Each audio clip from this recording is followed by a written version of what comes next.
Hello दोस्तों, मेरा नाम है प्रियांशु जैन और आप देख रहे हैं स्टैटिस्टिक्स माय पैशन।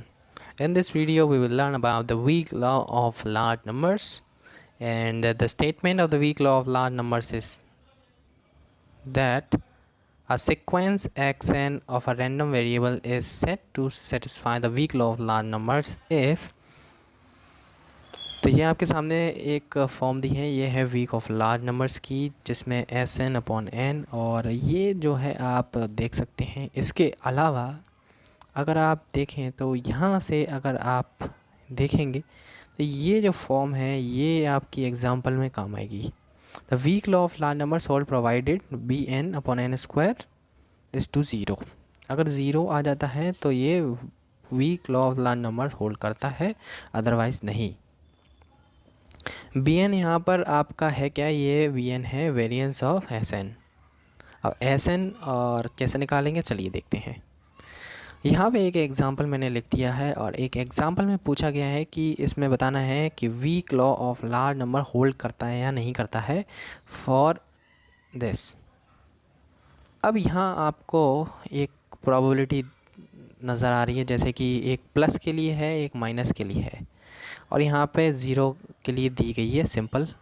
तो प्लस और माइनस के लिए दो प्रोबेबिलिटी हैं और सेम प्रोबेबिलिटी हैं, लेकिन एक प्लस के लिए और एक माइनस के लिए है। जब हम बात करते हैं कि एक्सपेक्टेशन के निकालने की, तो एक्सपेक्टेशन आपको निकालना आता होगा।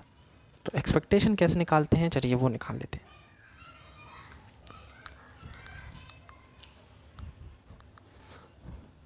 एक्सपेक्टेशन निकालने के लिए आपको करना क्या है कि सबसे पहले हमें चाहिए क्या है इसमें हमें मेन तो ये चाहिए कि आपका वेरिएंस, क्योंकि वेरिएंस हमें निकालना रहता है, वेरिएंस ऑफ एक्स एन।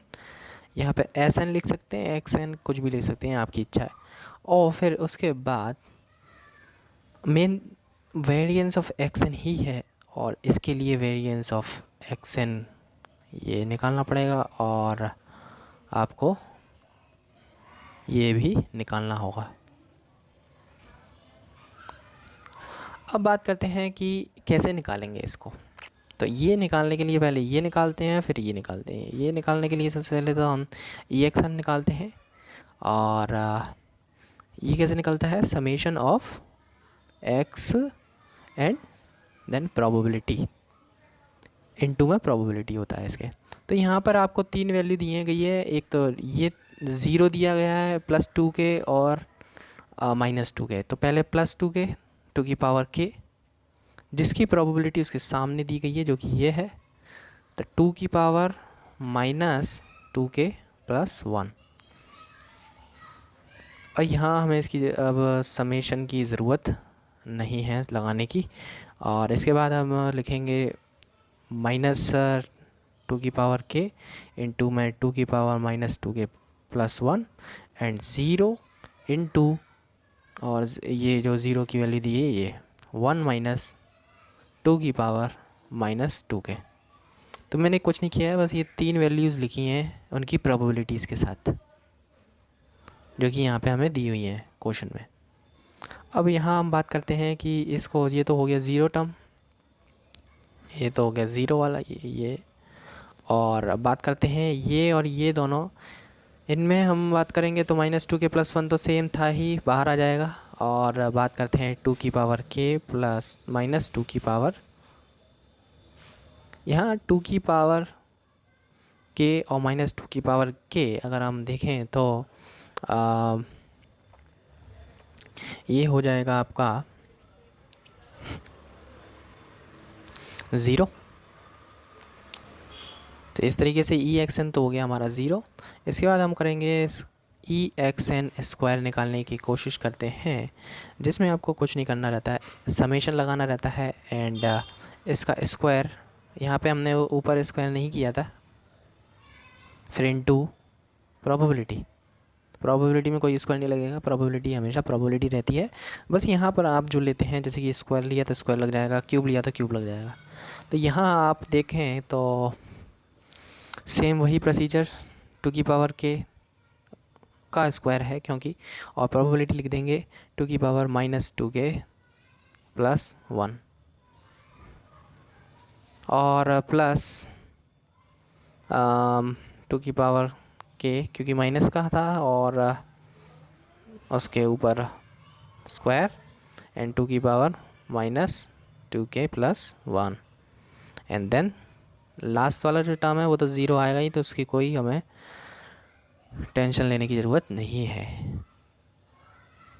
उसको हम ज़ीरो में रख देंगे। इसके बाद हम बात करते हैं कि ये जो हो गया अपना टू की power 2k plus minus 2k power 2k। अब ये जो आपका आया है तो किस तरीके से हम इसको, क्योंकि 2k पावर ये 4 हो जाएगा यहाँ पे, और जब आप इसको सॉल्व करेंगे तो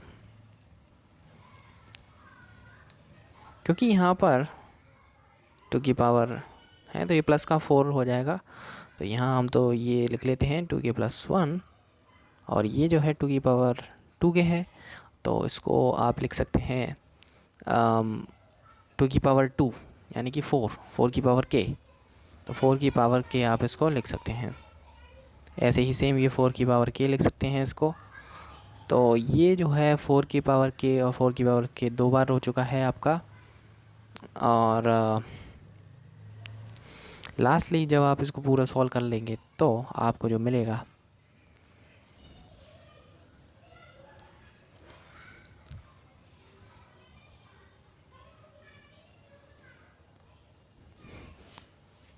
सॉल्व करने पर आपको मिलेगा 1/2 प्लस 1/2 इज इक्वल टू 1।